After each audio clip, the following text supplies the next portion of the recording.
Every night, a sinister presence haunts my neighborhood, whispering eerie tunes in the dead of darkness. It emerges at the witching hour, unfazed by rain or shine, and it always starts its haunting serenade at precisely 3:03 a.m. The eerie sounds originate faintly, near the beginning of the dimly lit street, close to the old Carson residence. My family's abode stands at the street's midpoint, so the haunting melody glides past us before vanishing into the depths of the cul-de-sac. During my younger years, my sister and I would clandestinely tiptoe into the kitchen on some nights to eavesdrop on the eerie performance. Our parents would scold us, but they were relatively lenient, provided we adhered to one fundamental rule: never attempt to witness the source of the haunting melody. My neighborhood is an enigma. I've resided here since I was 6, and it holds a peculiar charm that I've grown to appreciate. The houses are cozy, the yard spacious, and there are numerous kids my age. It was an ideal place for growing up, now understand.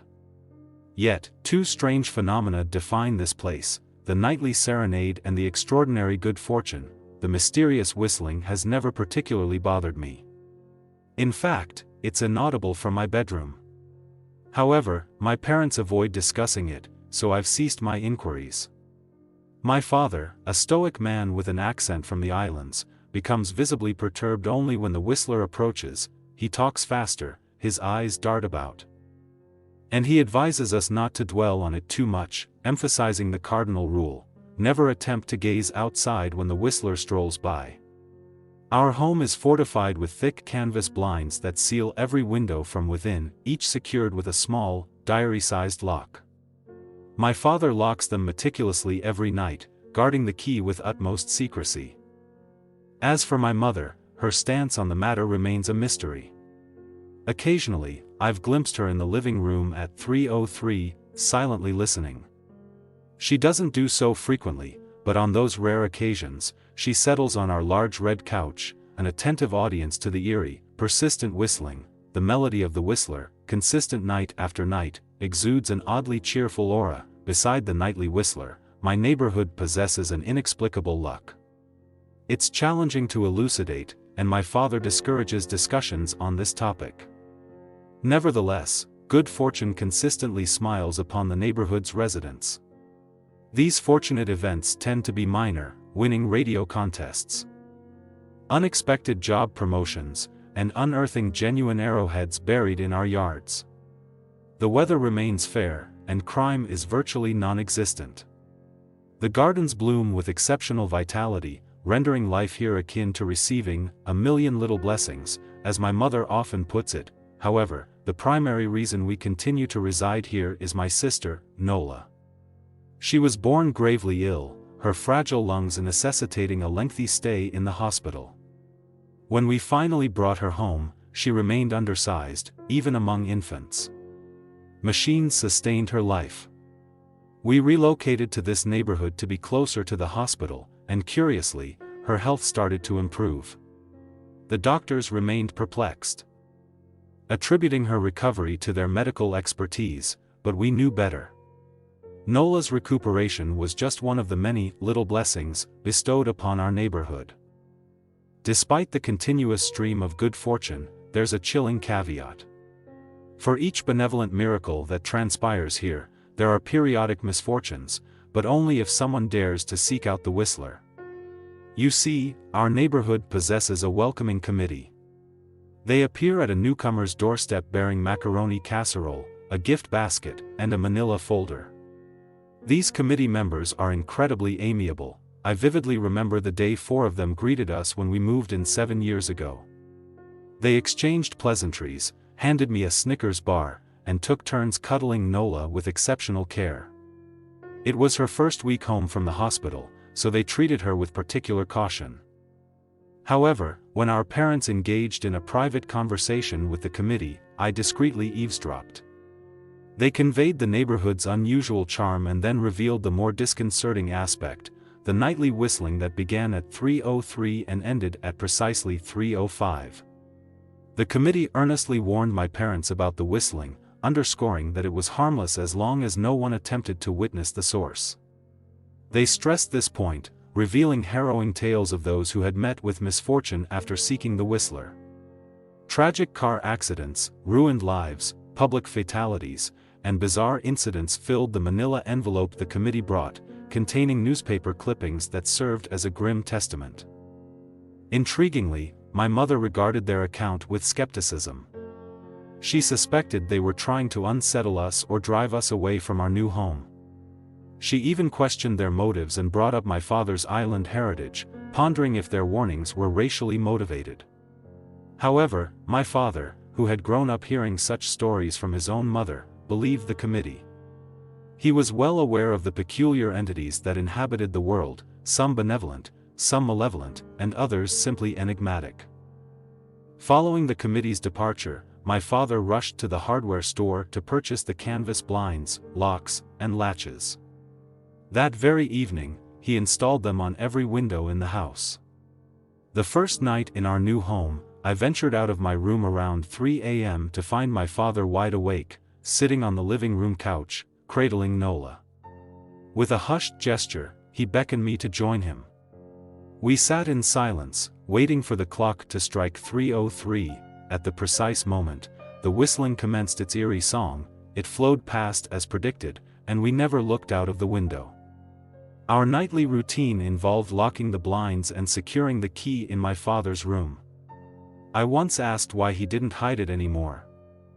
To which he replied that he trusted us to take the matter seriously. My mother, on a few occasions, ventured into the living room at 3:03 to listen to the haunting melody. Though infrequent, I noticed her presence from my cracked bedroom door. However, as the years passed, our lives continued to be graced with good fortune, and Nola's health flourished. Not too long ago, a new family moved in next door, filling the void left by the previous occupant, Ms. Maddie, who had lived to the ripe age of 93. The newcomers seemed like a perfect fit for our close-knit neighborhood. They embraced the welcoming committee's advice, particularly my father's counsel on securing the blinds, given their own young child. However, one evening, their son, Holden, was sent to stay with us while his parents had to leave town. He was only a year younger than me, a schoolmate I barely knew. As soon as his parents left, it became evident that it would be an unsettling night. "Do you know who's always out there whistling every night?" Holden inquired, his eyes wide with curiosity. My sister and I exchanged uneasy glances. "We don't talk about that," I said firmly. "I think it's that weirdo who lives in the big yellow house on the corner," Holden speculated. "Mr. Tolles?" Nola asked, perplexed. "No way, he's really nice," Holden shrugged. "Then it must be a psycho killer," Nola tensed, gripping my arm. "We don't discuss it," I reiterated. "Let's go to my room and play Nintendo." For the next few hours, we played games, devoured popcorn, and watched movies. It was an ordinary sleepover until Holden grew increasingly agitated. After my parents wished us good night, secured the blinds, and retired to their bedroom, Holden stood and approached Nola and me, who were sitting on my bed. "Have you ever even tried looking?" he asked, his voice tinged with curiosity. It's almost time. Like most sleepovers, we had conveniently disregarded any notion of bedtime. I was shocked to realize that it was indeed approaching 3 a.m., I sighed. "We don't," Holden interrupted. "You see, I can't even attempt to look. My dad locks the blinds every night but doesn't hide the key." "So does our dad," Nola said. "No," Holden replied, a sly grin spreading across his face. "No, he doesn't. You saw him do it," I said, growing slightly uneasy. Holden's grin widened. "Your dad locks the blinds, yes, but he doesn't hide the key. He keeps it on his regular keychain, so?" I retorted, concerned about his next words. I had observed that my dad no longer hid the key as meticulously as he used to. He assumed we understood the gravity of the situation, so. Holden continued, ignoring my protest. "After your dad locked up and before your parents went to bed, I went to the bathroom. And on my way there, I might have peeked into their room. I might have seen your dad's keychain on his nightstand, and I may have borrowed the key to the blinds." Nola and I stared in disbelief. "You're lying," I said, my voice shaky. Holden merely shrugged. "You can check if you want. Just open your parents' door and look, you'll see his keychain right there on the nightstand." "Stay here," I instructed my friends. "Don't move." I rushed to my parents' room but hesitated at the door. The fear of my father's wrath paralyzed me. My anxiety mounted, yet the fear of the lurking whistler outside was more formidable. I cracked open the door, revealing a dimly lit room. My heart pounded as I ventured further inside. 2 steps into the darkness, I froze. The whistling had begun, and to my horror, it was emanating from my parents' room. I had never noticed before, but my parents must have heard it every night since we moved here, never disclosing their discomfort. I couldn't fathom how they had slept through it. I stood there, my ears ringing with the chilling melody. My parents' room lay ahead, shrouded in shadow. I strained to hear any movement, any sign of my father's presence. But the haunting whistling consumed my senses. In the living room, I heard soft sounds, drawing my attention away from the bedroom. "Nola," I called out, my voice trembling. I couldn't help but look back towards the living room, my curiosity overpowering my fear. Holden and Nola stood near the front door, beside a window. Holden wasn't lying. I watched him fumbling with the lock on one of the blinds. I heard a click, and he did, indeed, possess the key. Holden let out a brief, nervous laugh. Nola stood next to him, hunched with fear but also a hint of curiosity. The whistling was now right outside our house. I may have made a sound or called out, the experience was a blur. Time felt suspended, as if the world had stopped. But instinct compelled me to act. I was never swift or athletic, yet in an instant, I crossed the room and encircled Nola in my arms. My eyes were fixed on her, but I heard Holden lowering the blind, the snap of it beginning to rise, and the whistling just outside the window. In a protective gesture, I shifted Nola to face away from the window. Simultaneously, I closed my eyes tightly, dreading what might unfold when the blind ascended. The window's blind snapped open, the whistling ceased. Nola trembled in my embrace. "Don't look," I told her urgently. "Don't turn around." We were positioned so that she faced the hallway, and I faced the window. I kept my eyes sealed shut as I reached out with my free hand, feeling for Holden. My fingers brushed against his arm, and he was trembling even more than Nola. "Holden?" I called, but there was no response. I stretched my hand past him, feeling for the window. My fingers brushed the cold glass, and it sent shivers down my spine. The temperature of the glass was unseasonably low. I continued to explore, the glass growing warmer as my hand moved further up the window. A faint hum reverberated through my fingertips, a strange sensation that I attempted to ignore. Finally, my fingers found the string to the blind. Despite my fear, I tugged the string, and the blind fell, concealing the window once more. With a deep breath, I opened my eyes. The dim kitchen's light filtered in, revealing a traumatized Holden, pale and wide-eyed. "Holden?" I asked again. He turned towards me, and suddenly, he screamed. The world erupted into chaos. Lights flickered on in the hallway and living room. My parents' hurried footsteps resounded on the hardwood floor. I dared not turn to look at them, my focus fixed on Holden. He was pale, his lower lip marked with a thin line of blood, and he had wet himself. "What happened?" my father inquired from behind me. I pivoted to face my parents.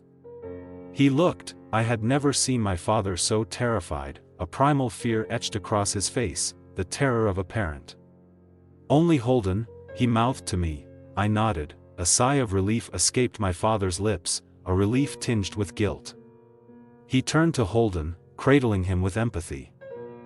"We won't tell anyone," Holden whispered. I promised not to tell anyone what I saw. We waited for nearly a minute, but there was no response from the other side of the window. The tension in the room was palpable. My father's face shifted from relief to apprehension. "All right," my father said, his voice unsteady. "It's over." Holden's parents returned around lunchtime the following day. My parents accompanied Holden across the street, and they disappeared inside his house for an extended period. My sister and I watched from our window, feeling a sense of unease. Something was clearly wrong with Holden and his family. They all appeared drained and weary. It was evident, even from a distance. Holden and his family left our neighborhood before sunset. A moving truck arrived, and they loaded their belongings in silence, their expressions ashen. We could only speculate about the conversation my parents had had with them, but it was clear that the consequences of looking had left a lasting impact on Holden's family. The nights following the incident were eerily quiet. The whistling that had been a constant presence outside our windows ceased. We resumed our lives in the familiar, quiet neighborhood. But a shadow hung over us, a reminder of the lurking darkness that could surface if one dared to look. Years passed, and we remained in our house, in our neighborhood. The blessings and good fortune that had drawn us here were too precious to abandon. But we had learned our lesson. We didn't invite friends for sleepovers anymore, and my father took extra precautions to safeguard the key to the blinds. Yet, there was always a lingering unease in the back of our minds, a constant reminder of the whistler who walked past our house each night. We were careful, never daring to look outside, never risking the terrible consequences that had befallen Holden's family. And so, life continued, wrapped in a shroud of silence and apprehension.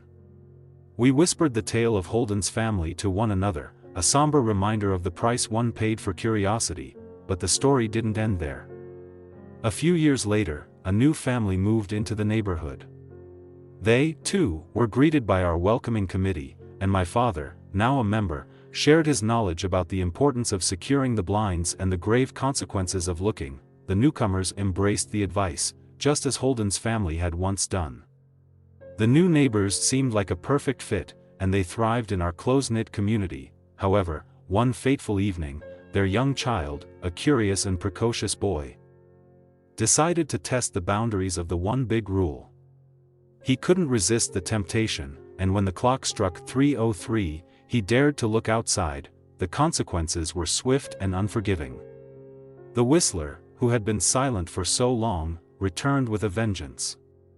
Misfortune and tragedy struck the new family, each day filled with a million little calamities. The neighborhood watched in silent horror as the once happy family crumbled under the weight of their newfound misery. The welcoming committee could do nothing but offer their condolences, knowing that the whistler had claimed yet another victim. As the boys' parents wept and wondered what had befallen them, my family and I listened to the whistler passing by our house. A chilling reminder of the darkness that lurked just beyond our windows. And so, we continued to live in our neighborhood, where blessings and curses intertwined, where the whistler's tune echoed each night. We didn't need to look outside to know the price of curiosity, for we had learned from the past, and the consequences of that knowledge were a burden we carried in silence. The whistler walked past our house every night, a constant presence in our lives, a reminder of the one big rule: don't try to look at whatever was whistling. Some things were better left unexplored, and we had learned that lesson the hard way. In our neighborhood, where the line between good fortune and misfortune was blurred, we lived with the knowledge that the whistler was always there, waiting in the shadows. And we were determined to never tempt fate, for we had seen the price of curiosity, and it was a price we were unwilling to pay. So, we continued to listen to the whistler's tune, knowing that our safety lay in the darkness, in our adherence to the one big rule. And as the years passed, the whistler's melody became a haunting lullaby, a reminder of the darkness that lurked just beyond our windows, and in the silence of our quiet neighborhood, we learned to live with the knowledge that some mysteries were better left unsolved, and some secrets were better kept in the dark. The whistler remained, a constant presence in our lives, a testament to the price of curiosity, and a reminder that in the face of the unknown, it was always safer to look the other way.